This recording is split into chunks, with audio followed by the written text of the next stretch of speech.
السلام علیکم ورحمۃ اللہ وبرکاتہ۔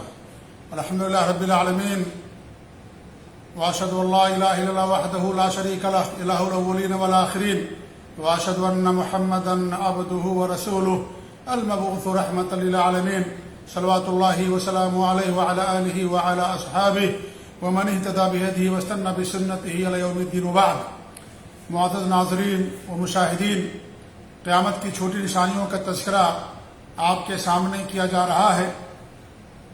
اس سے پہلے 16 نشانیاں آپ کے سامنے ہم نے بیان کی ہیں۔ آج چھوٹی نشانیوں میں سے ایک ایسی نشانی جو واقع ہو چکی ہے وہ ہم بیان کریں گے، اور وہ ہے امانت کا ضیاع اور نااہلوں کو سردار بنانا۔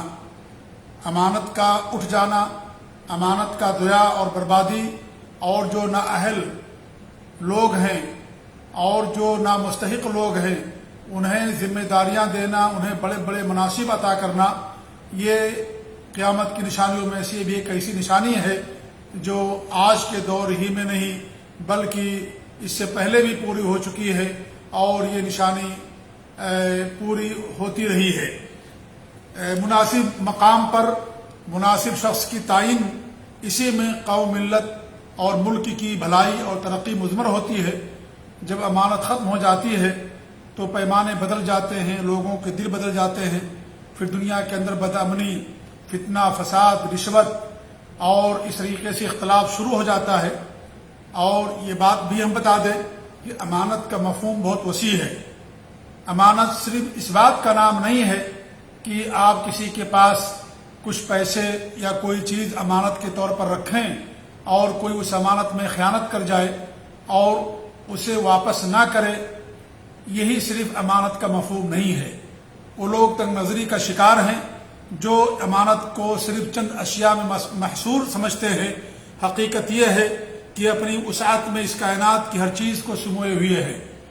یہ دین جو اللہ نے ہمیں دیا ہے یہ بھی ایک امانت ہے۔ انا عرضنا الامانۃ علی السماوات والارض والجبال فابین یحملنها فابین یحملنها واشفقن منها وحملها الانسان۔ تو یہ دین بھی ایک امانت ہے۔ جس طریقے سے اللہ رب العالمین نے اپنے نبی کو عطا کیا ہے اسی طریقے سے اس پر عمل کرنا ہے۔ اس کی حفاظت ہماری ذمہ داری ہے، اور اس میں کسی بھی طرح کی زیادتی کرنا یہ حرام ہے، اور یہ امانت کے اندر خیانت ہے۔ اس طریقے سے نماز ایک امانت ہے، حج امانت ہے، اور اسلام کے دیگر ارکان یہ سب کے سب امانت ہیں۔ جس طریقے سے اللہ رب العالمین نے ہمیں سونپا ہے اپنے نبی کے ذریعے سے، ہمیں اسی طریقے سے عمل کرنا ہے۔ اس میں اضافہ کرنا، گنجائش کرنا، کمی بیشی کرنا یہ قطعاً جائز نہیں، یہ دین کے اندر خیانت ہے۔ اس طریقے سے ہمارا پورا وجود امانت ہے۔ ہماری آنکھ سے ہمارے بارے میں سوال کیا جائے گا، ہمارے ہاتھ پاؤں کے بارے میں ہم سے سوال کیا جائے گا۔ یہ پورا وجود ہمارے لیے اللہ رب العالمین کی طرف سے امانت ہے۔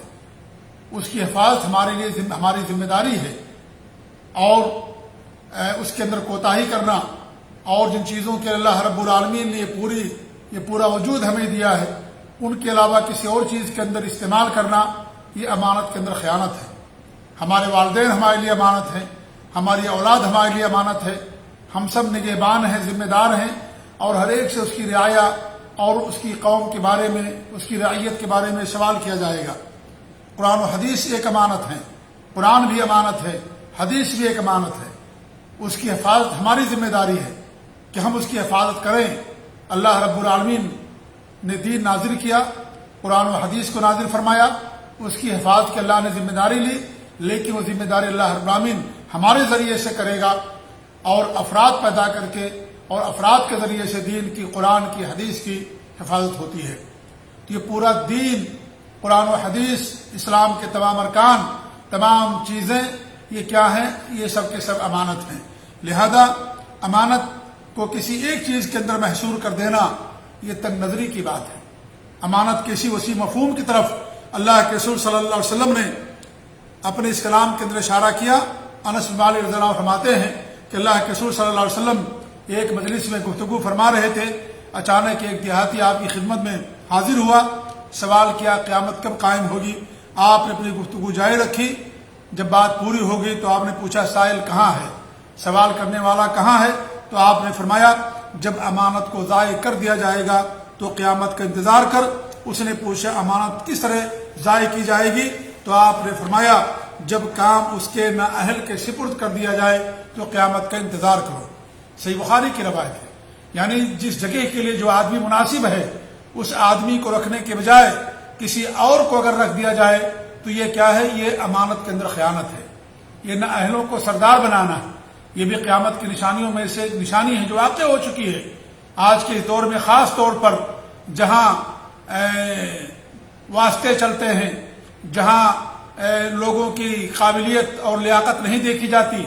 صرف یہ کہ وہ فلاں خاندان کا ہے، فلاں کا رشتہ دار ہے، کسی کا فون آ گیا، کسی کا توصیہ آ گیا، کسی نے آپ سے گفتگو کر لی، اور حالانکہ وہ اس کا اہل نہیں ہے لیکن پھر بھی اسے ذمہ داری وہ منصب دے دیا جاتا ہے صرف اس بنا پر کہ وہ بڑے خاندان کا ہے یا اس کا باپ بڑا ذمہ دار ہے، کسی بڑے پوسٹ پر ہے.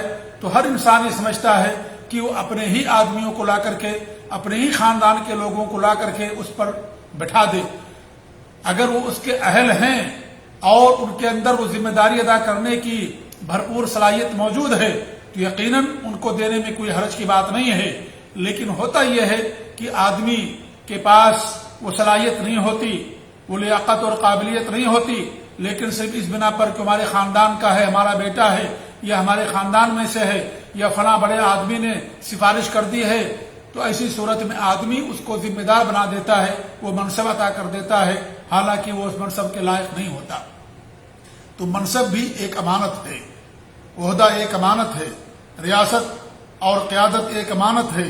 انہی لوگوں کے ہاتھوں میں ہونی چاہیے جو اس کے اہل ہیں اور جو اس کے تمام ذمہ داریوں کو سمجھتے ہیں اور صحیح طریقے سے اس کے حقوق ادا کر سکتے ہیں. انہی لوگوں کو دینا چاہیے. لیکن آج ہمارا معاشرہ اللہ کی پناہ جو بیچارے مستحق ہیں اور ان کے پاس کوئی سورس نہیں، کوئی واسطہ نہیں، کسی بڑے آدمی کا وہ مستحق ہونے کے باوجود بھی وہاں نہیں پہنچ پاتے، ڈگریاں ہونے کے باوجود بھی وہاں پر نہیں پہنچ پاتے. رشوتیں بھی چلتی ہیں، رشوتوں سے باقاعدہ لوگ منصب خریدتے ہیں، ووٹ خریدتے ہیں، لوگوں کی ضمیر کو خرید لیتے ہیں. یہ کتنے بڑے افسوس کی بات ہے جو آج کے اس دور میں ہو رہا ہے. اور میں یہ نہیں کہتا کہ غیر مسلموں کے اندر ہے، ہمیں افسوس اس بات کا ہے کہ دینی جمعیات کے اندر اور اس طریقے سے جو ادارے ہیں ان کے اندر یہ ساری چیزیں پائی جاتی ہیں. اور عمارت کے لیے، نظامت کے لیے کس قدر دوڑ لگی رہتی ہے کہ ہر آدمی سمجھتا ہے کہ میں بنا دیا جاؤں، اور اس کے لیے وہ لوگوں کو خریدتا ہے، پیسے خرچ کرتا ہے، رشوت دیتا ہے. نعوذ باللہ من ذالک، استغفر اللہ من ذالک. یہ سب قیامت کی نشانی ہے جو آج پوری ہو رہی ہے اور ہو چکی ہے.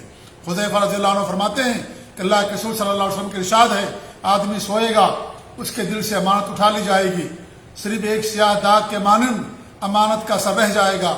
اگلے دن سوئے گا تو رہی صحیح ایمانداری بھی اٹھا لی جائے گی، پھر صرف آبلہ سا نشان رہ جائے گا. جس طرح آگ کی چنگاری پاؤں پر رکھنے سے آبلہ پھول جاتا ہے، جس کا نشان تو رہتا ہے البتہ اس کے اندر کچھ نہیں رہتا. لوگ خرید و فروخت کریں گے لیکن ان میں ایمانداری نام کی کوئی چیز نہیں ہوگی. حالت یہ ہوگی کہ لوگ کہیں گے کہ فلاں خاندان میں ایک امانت دار آدمی ہے، اور حال یہ ہوگا کہ ایک آدمی کے بارے میں لوگ کہیں گے فلاں بڑا عقل مند ہے، بڑے ظرف والا ہے، بڑا بہادر ہے، لیکن اس کے دل میں رائی کے دانے کے برابر بھی ایمان نہیں ہوگا. یہ صحیح بخاری کی روایت ہے.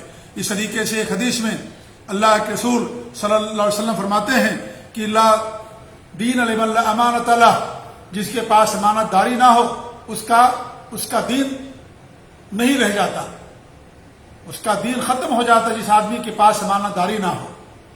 اور یہاں امانت داری کا مفہوم بہت وسیع ہے. امانت داری کا مفہوم چند چیزوں کے اندر نہیں ہے جیسا کہ بہت سارے لوگ سمجھتے ہیں، بلکہ امانت داری کا مفہوم بہت وسیع ہے، دین کے تمام شعبوں کو شامل ہے. اور جو بھی ہمارے ماتحت ہیں وہ بھی سب کے سب ہمارے لیے امانت دار ہیں، ہمارے لیے بطور امانت ہے. ہماری اولاد امانت ہے، ہم سے ہماری اولاد کے بارے میں قیامت کے دن سوال کیا جائے گا، ہمارے والدین کے بارے میں ہم سے سوال کیا جائے گا. ہمارے پاس جو مال اور دولت ہے، جو منصب ہے، وہ بھی امانت ہے، اس کے بارے میں ہم سے قیامت کے دن سوال کیا جائے گا. کہ مال جو تمہیں دیا گیا اس مال کو تم نے کہاں خرچ کیا، کیسے تم نے کمایا۔ تو مال بھی ایک امانت ہے۔ اگر آپ کو کوئی منصب ہے، کوئی ذمہ داری آپ کو دی گئی ہے، آپ کسی کمپنی میں، کسی ادارے میں، کہیں پر بھی آپ کام کرتے ہیں، تو یہ سب آپ کی ذمہ داریوں کے اندر آتے ہیں، سب آپ کے لیے امانت ہے کہ جو ذمہ داریاں آپ کو دی جاتی ہیں ان ذمہ داریوں کو کما حق ہم اور آپ ادا کریں۔ یہ سب کے سب امانت ہے۔ ہمارا پورا وجود امانت ہے، یہ ہماری زبان امانت ہے، یہ ہماری آنکھ امانت ہے، یہ ہمارا ہاتھ امانت ہے، یہ ہمارا پاؤں امانت ہے۔ یہ سب کچھ جو اللہ رب العالمین نے ہمیں دیا ہے، یہ سب کے سب ہمارے لیے امانت ہے، اور امانت میں خیانت کرنا یہ منافق کی پہچان ہوا کرتی ہے۔ اسے اس آدمی کا دین نہیں جس کے پاس امانت نہیں ہوتی ہے۔ تو امانت کا بھائیوں مفہوم بہت وسیع ہے، زندگی کے تمام شعبوں کو شامل ہے۔ آپ ووٹ دینے جاتے ہو، یہ بھی آپ کے لیے ایک امانت ہے۔ آپ کسی کو منتخب کرتے ہو، یہ بھی آپ کے لیے ایک امانت ہے۔ آپ کسی کے بارے میں کوئی رائے رکھتے ہیں، اس کے بارے میں کوئی فیصلہ کرتے ہیں، کوئی رائے دیتے ہیں کسی کے بارے میں، یہ بھی آپ کے لیے ایک امانت ہے۔ آپ سے کوئی مشورہ طلب کرے کسی شخص کے بارے میں، کسی بھی چیز کے بارے میں، آپ کو امانت داری کے ساتھ مشورہ دینا چاہیے۔ المستشار معتمن، جس سے مشورہ لیا جاتا ہے وہ امانت دار ہوتا ہے، امانت داری کے ساتھ وہ فیصلہ کرتا اور لوگوں اور جو مشورہ طلب کرتا ہے اس کو صحیح بات بتاتا ہے۔ لیکن یہاں بھی آدمی کی رشتہ داریاں بیچ میں آ جاتی ہیں۔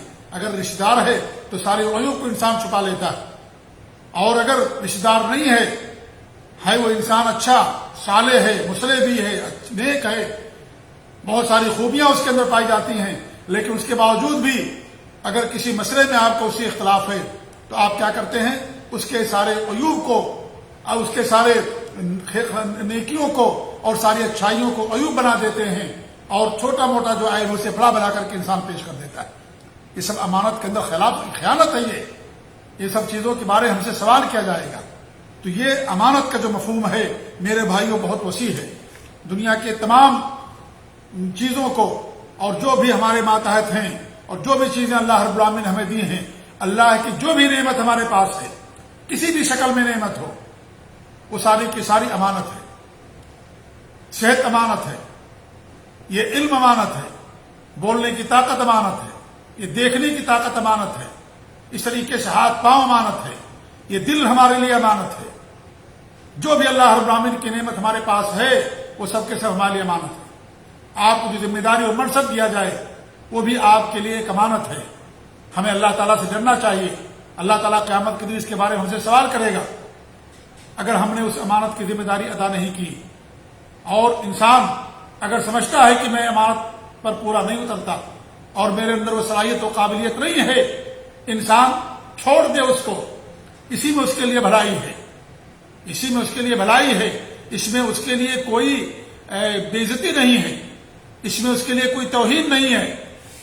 کہ آپ نے نہیں دیکھا کہ حضرت حسن رضی اللہ تعالیٰ عنہ کو جب خلافت ملی تو آپ نے دستبرداری کا اعلان کر دیا، اور حضرت امیر معاویہ رضی اللہ تعالیٰ عنہ کو خلیفہ منتخب کیا، کوفہ کی جامع مسجد میں بلایا اور انہیں ایک کرسی پر بٹھایا اور خود ان کے ہاتھ پر بیعت کیا اور ان کو خلیفہ منتخب کر لیا۔ انہیں خلافت مل چکی تھی حضرت حسن بن علی بن ابی طالب رضی اللہ تعالیٰ عنہ کو، لیکن انہوں نے خلافت سے دستبرداری کا اعلان کر دیا، اور امیر معاویہ رضی اللہ تعالیٰ عنہ کے بارے میں سمجھا کو زیادہ اہل ہیں، زیادہ حق رکھتے ہیں، تو انہوں نے خلافت ان کو سونپ دی۔ اور ہمارے نبی کی وہ حدیث پیشین گوئی ہر برب ثابت ہوئی کہ آپ نے فرمایا تھا کہ میرا بیٹا سردار ہے، اللہ رب العالمین اس کے ذریعے سے دو عظیم گروہوں کے درمیان اللہ تعالیٰ اس کے ذریعے صلح کرائے گا۔ اس لیے اس سال کو عام الجماع کہا گیا، جس سال حضرت حسن رضی اللہ تعالیٰ عنہ نے امیر معاویہ رضی اللہ تعالیٰ عنہ کے ہاتھ میں بیعت کیا، پوری امت مسلمہ متفق ہو گئی اور متحد ہو گئی، اور ایک خلیفہ تھا اور ایک امیر تھا مسلمانوں کا، اس لیے اس کو عام الجماع کہا گیا۔ تو اگر انسان یہ سمجھتا ہے کہ مجھے جو ذمہ داری دی گئی ہے، اگرچہ مجھے ذمہ داری مل گئی لیکن میں اس کا لیے نااہل ہوں، تو میرے بھائی امانت کا تقاضا یہ ہے کہ انسان اس کو واپس کر دے۔ یہ بہت بڑی بات ہے۔ یہ چیز دیکھنے میں آج نہیں آتی ہے، لیکن یہی ہم سے مطلوب ہے کہ اگر ہمیں سمجھتے ہیں کہ ذمہ داری ہم ادا نہیں کر سکتے تو انسان کو ذمہ داری سے ہٹ جانا چاہیے، وہ ذمہ داری کسی دوسرے کو دے دینا چاہیے۔ لیکن آج معاملہ برعکس ہے، انسان منصب کے لیے اور ذمہ داریوں کے لیے، وحدے کے لیے انسان پیسے خرچ کرتا ہے، لوگوں کے زمین کو خریدتا ہے اور اس لیے رشوتیں دیتا ہے لوگوں کو۔ یہ غیر مسلم اور دنیاوی مناسب کی بات نہیں ہوتی، یہ بات ہو رہی ہے ذمہ دار جو دینی اداروں کے یا دینی جمعیات کے، دینی تنظیموں کے ذمہ دار ہوتے ہیں، ان کے تعلق سے، جن کے کندھوں پر امت کی اصلاح کا بار ہوتا ہے اور ایک امانت ہوتی ہے، لیکن اس امانت کا کوئی پاس و لحاظ ہمارے پاس نہیں ہوتا، اور ہم چاہتے ہیں کہ ہم پوسٹ منصب پر باقی بچے رہیں، زندگی بھر باقی رہیں منصب کے اوپر، اور کبھی منصب ہمارے ہاتھ سے نہ جانے پائے۔ میرے بھائیوں، یہ نااہل لوگ ہیں جو حقیقت یہ ہے کہ اس کے مستحق نہیں ہیں، جس کے دل کے اندر ایسی بات آ جائے جو اپنے آپ کو منصب کو نہ چھوڑے، اور جبکہ اس کے اندر اس کی صلاحیت نہ موجود ہو، تو اسی صورت میں میرے بھائیوں وہ نااہل ہے، اور حقیقت میں اس کا اہل نہیں ہے۔ وہ ایسے لوگوں سے قیامت کے دن اللہ رب العالمین سوال کرے گا۔ تو آج لوگوں کو منصب اور وزارت اور عہدے اہلیت کی بنیاد پر نہیں، بلکہ معرفت اور تعلقات کی بنیاد پر دیا جاتا ہے۔ یہ بھی امانت کا ضیاع ہے، کہ یہ بھی امانت کا ایک ضیاع ہے، اور یہ بھی امانت کا ایک ضیاع ہے کہ دین جو ایک ذمہ داری ہے، ایک امانت ہے، اور اس دین کو پہنچانے کی ذمہ داری علماء کی ہے۔ آج اگر جہلا اور ان پڑھ لوگ دین کی تبلیغ کا کام کرنا شروع کر دیں تو یہ بھی ایک طرح کی امانت کا ضیاع ہے، جو آج ہمارے معاشرے کے اندر یہ چیز دیکھنے میں آ رہی ہے۔ اس کے پاس علم نہیں ہے، اس کے پاس علم نہیں، صحیح طریقے سے قرآن کی ایک آیت کو نہیں پڑھ سکتا ہے، اور نہ کوئی حدیث پڑھ سکتا ہے، نہ کوئی ترجمہ کر سکتا ہے، لیکن دین کی دعوت کا کام وہ کر رہا ہے، بڑے بڑے فتوے دیتا ہے، اور اس طریقے سے بڑے بڑے مجلسوں کے اندر جاتا ہے اور دین کی تبلیغ اور ارشاد کا کام شروع کر دیتا ہے۔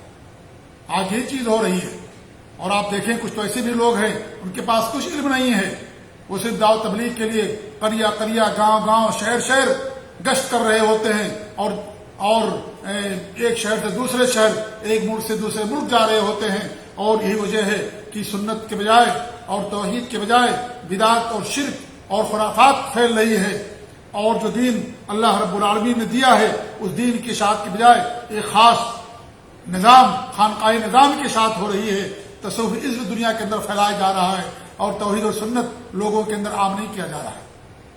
یہ سب کیا ہے؟ امانت کا ضیاع ہے۔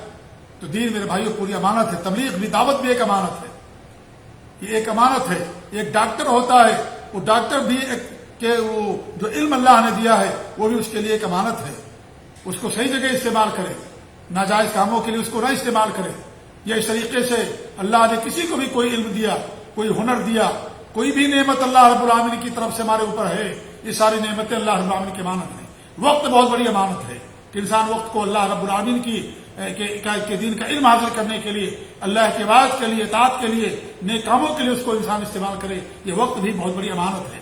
تو ساری چیزیں، جوانی امانت ہے، بیوی امانت ہے، آپ کی اولاد امانت ہے، آپ کے پیسے آپ کے لیے امانت ہے، منصب امانت ہے، دنیا کی تمام چیزیں جو آپ کے پاس یا ہمارے پاس ہیں، یہ سب کے سب امانت ہیں۔ ہمیں قیامت کے دن تیار رہنا چاہیے، اللہ تعالیٰ ان تمام چیزوں سے ہم سے سوال کرے گا۔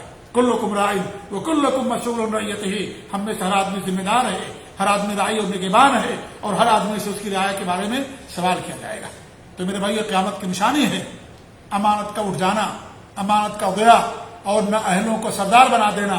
یہ قیامت کی نشانیوں میں سے ایک نشانی ہے جو واقع ہو چکی ہے اور بڑی کثرت کے ساتھ آج ہمارے معاشرے کے اندر پائی جا رہی ہے۔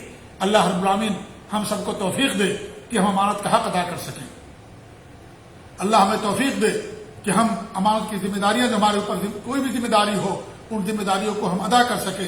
اللہ تعالیٰ ان تمام چیزوں کی ہمیں توفیق دے۔ اللہ رب العالمین ہمیں اپنے دین کا علم حاصل کرنے کی توفیق دے۔